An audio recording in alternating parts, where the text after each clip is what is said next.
Bigyan mo lang ako, bayad lahat ng utang mo, kapitbahay. Ano ba yan? Sino kaya to? Ay, kapitbahay. Bahay. Kamusta? Okay lang. Wala ba nakakalimutan? Wala pa akong pera ngayon.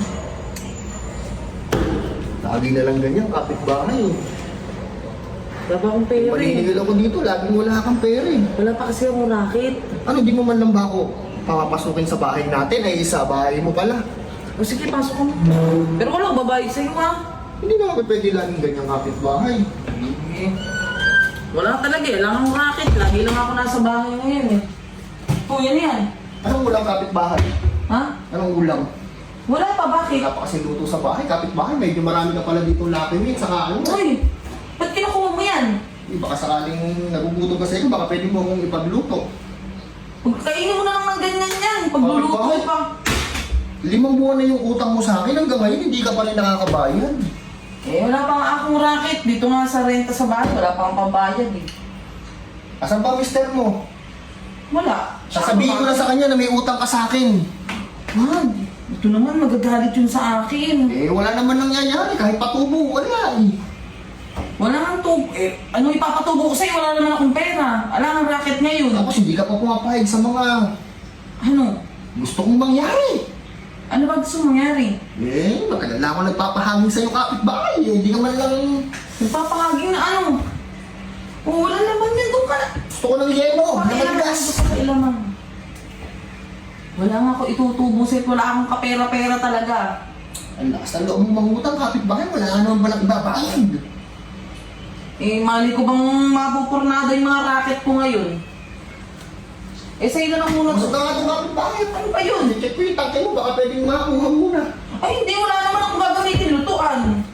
Eh, kung gusto mo kapitbahay, Kasi na lang sa sardinas. hindi, may mas maganda akong offer sa'yo. Ano yun? Patulog ako rito. Total, sarado yung unit ko eh. May kitulog ka? Makikito, promise. Promise, tulog lang. Tulog lang. Ano yung tubo? Hindi, bali yun yung bayad mo, wala pa din yung tubo. Yung tubo, pagising na natin. Hindi, sige. Tulog lang ha. Ang tulog lang, wala tayong gagawin kapitbahay. Graduin mo ha. Huwag ka na mga ilang jet. Eh, nagugutom din ako kapitbahay. Eh, rin ang sardinas. Oh. Saan ko ba nabili itong patis na ito? Ano? Ito, hindi pa. Huwag mo nang kunin pati patis. Ito naman. Pinapabaho ko yata yung patis kapitbahay eh. Hindi ah. Pinapabang yung patis. Parang Hindi. may amoy patis dito sa bandang rin eh. Nakatong ba? Hindi ang ipatis pagong ligo yan. Walang patis dyan. Amoy purong patis eh, yung pinakapigang isda. O sige na, matulog ka na dun. Eh, Tulog lang ah. ako lang mag-isa sa bakwato mo riyan. Doon. O di doon din ako matutulog bilang kabayaran. 5,000 utang mo, 3 buwan na ko lang katubo-tubo. Akala ko ba 5 buwan? Oo nga, 5 buwan eh. Ano yun, yung tulog lang. Wala man lang tubo. Diyos ko, umaano ka pa ng tsaka na yung tubo. Bigyan mo lang ako, bayad lahat ng utang mo, kapitbahay. Pagbibigyan kita ng... Matulog. Matulog tayo. Matulog ka na dun. Tabihan mo ako. Ay, Kapitbahay naman, ang tagal ko nang nagtitiis. Yung utang mo, 5,000, yung iba nga dyan, utang, hindi ko nilalambing ng ganyan.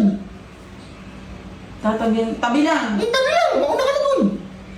Bayad na ako sa'yo ha. Mauna ka na, sige na. Pakichismis mo pa ako. Tabi lang ha. Sige, mauna ka na. Naku, wala na akong utang pagkas niyan. Oo naman.